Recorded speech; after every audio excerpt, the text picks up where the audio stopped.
This is my review on Spider-Man and his amazing friends.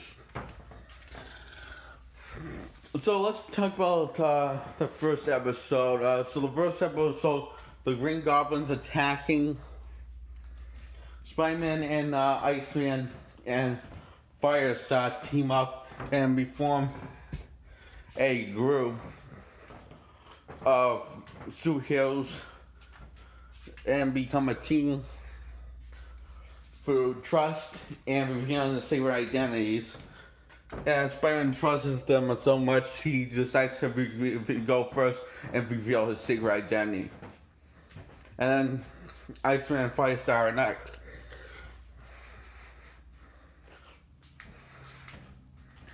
So it turns out they already know each other as their own. Their secret. They know each other as their secret. They know each other by their secret identities. And they also know each other as heroes. So that's the little twist that they're all rain buds when they're all rain buds, best buds when before he became a king.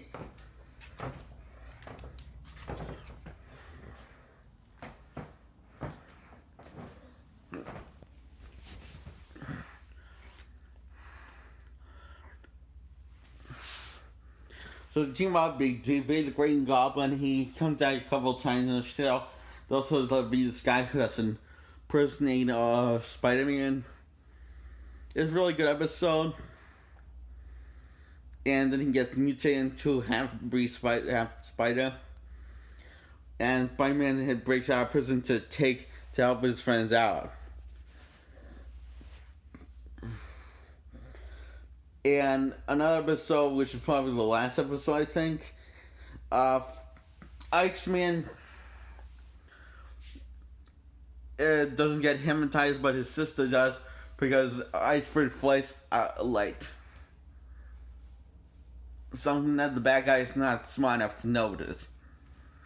So he was just faking that he was hypnotizing the entire time. And his friends and sister realized he was just faking the entire time. So, yeah, his sister eventually snaps out of it when she sees her brother in trouble and about to get murdered, so she snaps out of it and then helps him out. He ends up in the hospital, and it's really a touch scene that this all was possible because my sister came home. He says, so that's how it ends. Now, let's talk about the first one, because the stories aren't usually that complex or deep or have a continuation, really. Yeah, the stories are completely separate. You don't have to see them in order if you're one of those people that just have to see something in order, just have to see something in order. You don't have to see this one because they're usually not connected at all. And that's kind of the beauty of it. You can just go in over mine, and all of them are pretty good, and some are better than the others. And all of them kick ass and awesome.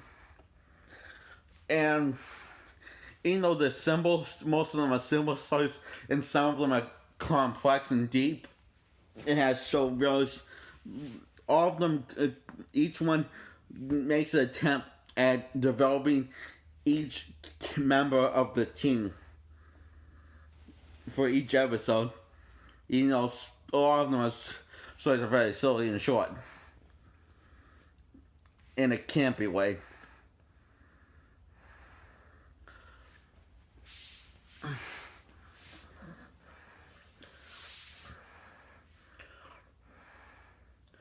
So, Iceman is as a Boy Scout with a big heart, and Firestar is this free spirit heavy comes across. And Spider-Man is Spider-Man. Yes. Yeah, teaching that gets Spider-Man's personality. He's geeky. He's funny. He knows when to get on the villain's nerves. but not know when to stay off the villain's nerve. Doesn't know when to lay off it because he doesn't, because he's in also a bit of a screw up, but not as much as screws as he has been when he was a rookie as Spider-Man. So they toned down the screw up level because he has gone a more experienced Spider-Man, so they toned down the screw up part, but you can tell it's still in him that he can screw up, but he's become very professional at this. So he just uses his brains and his wits to win the fight and the help of his team.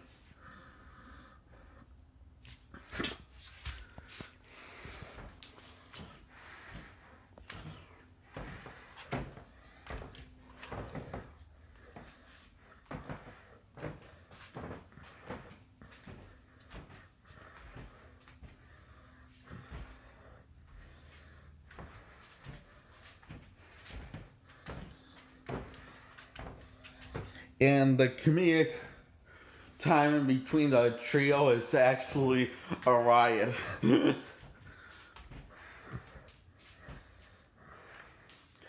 The series opens up with Iceman and Spider-Man taking down bad guys and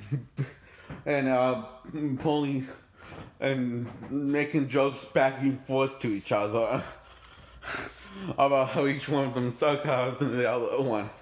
And then Firestar joins and it's like that for the tones. As the bond grows stronger, the tone becomes, you get to see more of that beautiful comedic timing between the trio.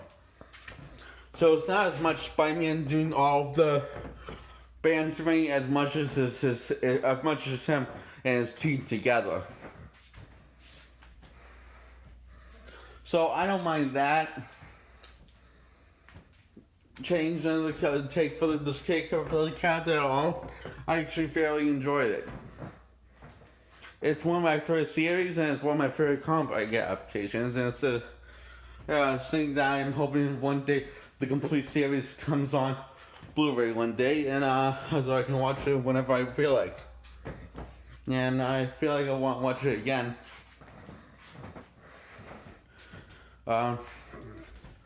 My favorite episode, it has to be my two favorite episodes, is one when Iceman's sister gets brainwashed, and the second one is not my number one favorite, is when Spider-Man gets framed for becoming evil. Bruce is this evil psycho that wants to Spider-Man's powers so he can do crime and evil things. And he tricks his friends and think that he's evil and frames Spider-Man.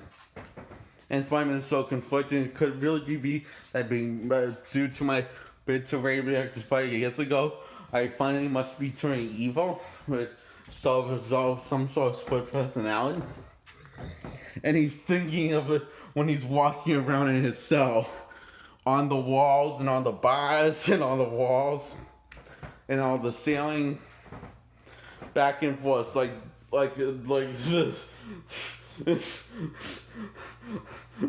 Lily and Suck over the floor, the bars, ceiling, the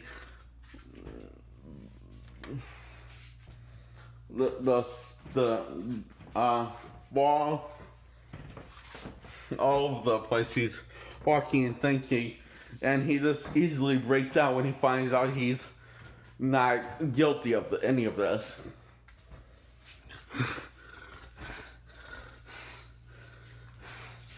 I didn't like it, but I give there's problems with this plot.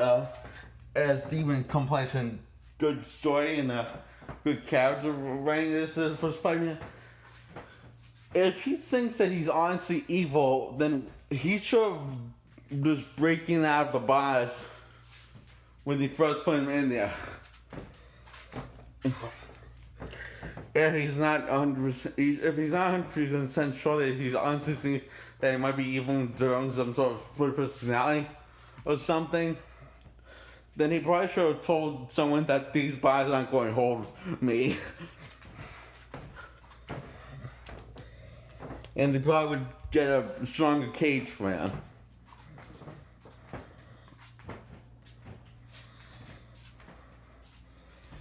And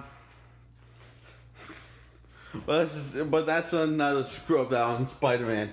See, he can still be a screw up in this and make some sort of dumb decision and cause him to screw up. And for that was a screw up decision. So he is still a screw up, but not as much, not as regular as he was when he first started out as Spider-Man.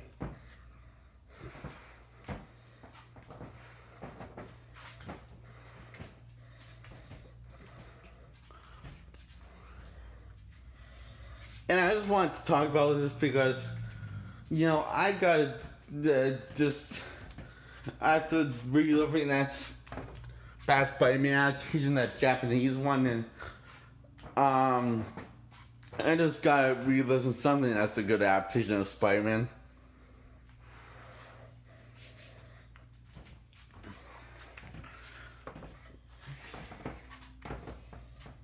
The voice acting is great, really good in this film, and they do a good job passing on to still this day as teenagers.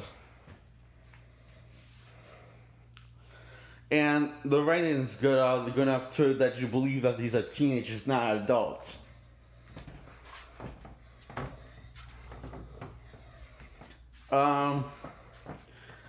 So I give this series, just I really love this series and the run of Spider-Man. Too bad I only had one season. Really bummer, but they're all the good adaptations of Spider-Man that came after this. So I give this a thumbs up.